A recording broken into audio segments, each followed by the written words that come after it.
Okay, you now have to remove the bolt which holds the driven pulley wheel onto the old belt tensioner part. Now the bearings in here are an interference fit, so I use a drift and make sure it's the right size, that it only impacts on the inner bearing, and then it comes out actually very easily. So now you have the pulley wheel without that's the old part without the old part, so that the drift is fitting into there. You don't need to worry about damaging this obviously because it's the old part.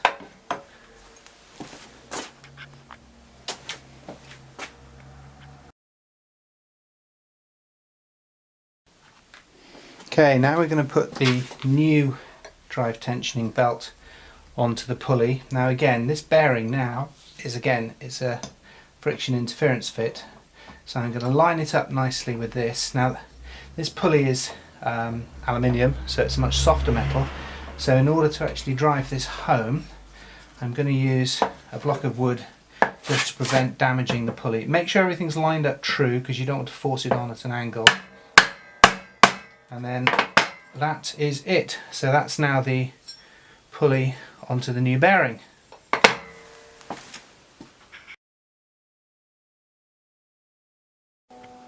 Okay, now the next step is to mount the tensioner plate back onto the paramotor. Now these are the studs that it fixes onto. Critically, you must make sure you put a washer back on each of these. These are necessary for the correct spacing and prevents it from contacting any other part of the engine. So once those are done, the plate now, as you can see, will just fit back on and is now ready for the other bolts and washers to be fitted. Okay, I've fitted the washers now, and now what I need to do is to put the 4 nuts on that actually hold this plate on. Now these will have to be tensioned once you've refitted the drive belt. So the first thing to do is to get each of them to locate and drive on. Now I'm just going to do these up loosely at the moment, which will allow me to tension the belt once I've finished. But the first thing I need to do is to just get them all nicely located onto the studs, and then we can get the drive belt back on and tension them. Now you notice that I haven't refitted this bolt yet. I want to get this back on the paramotor before I do that, just so I've got a nice stable working platform to actually tighten it up. It's important to remember that that bolt is a left-hand thread, so it will tighten up the way that 99% of bolts loosen. So remember that, and don't take it too far the wrong way and strip it or anything. So that's that. So I can now get on with fitting this bolt in the middle. Okay, we're now going to fit the propeller central bolt back on. Now this requires some Loctite, simply because obviously the last thing you want is for it to undo when you're using it. So a little bit of Loctite on the thread, and then it gets tightened up to 25 Newton meters, which is 18.5 pound-foot. I had to look that up. So I've got my trusty torque wrench here already set up for that. It's a 6mm Allen key on the bolt, and now we can just simply tighten that up. Here it goes.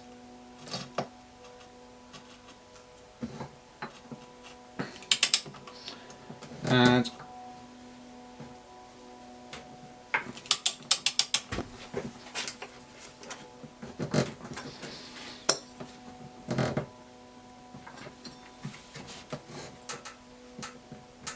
there we go.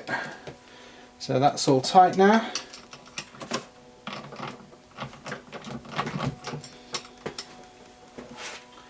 And we're now ready to put the belt back on and tension the belt as per the manual.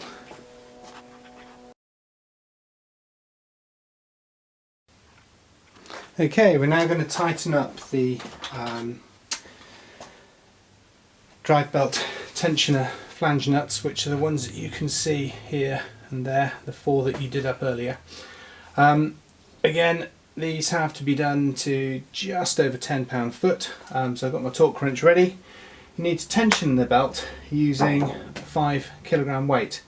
Conveniently, a 5 litre container of olive oil filled with water does the job very nicely indeed. I was going to use my 5 litre container of 2-stroke actually, but in the end I didn't, because my concern was that the weight of a litre of fuel is not the same, so that was why I didn't do that. So anyway, just pop round these one by one now, just doing them up, and once you're happy with that, there we go, then you're good to go. And that's the job. So it's not actually too difficult. The new drive belt plate looks a lot stronger. It seems to be made out of steel rather than aluminium, which I'm guessing is where most of the strength comes from. So yeah, job's good. So it's perfectly possible to do if you've got a reasonable ability to do kind of DIY on anything, then it's really not too difficult at all. Yeah, jobs are good and really. Oh, there we go, have the socket on that one. Last one to go, and then we are finished.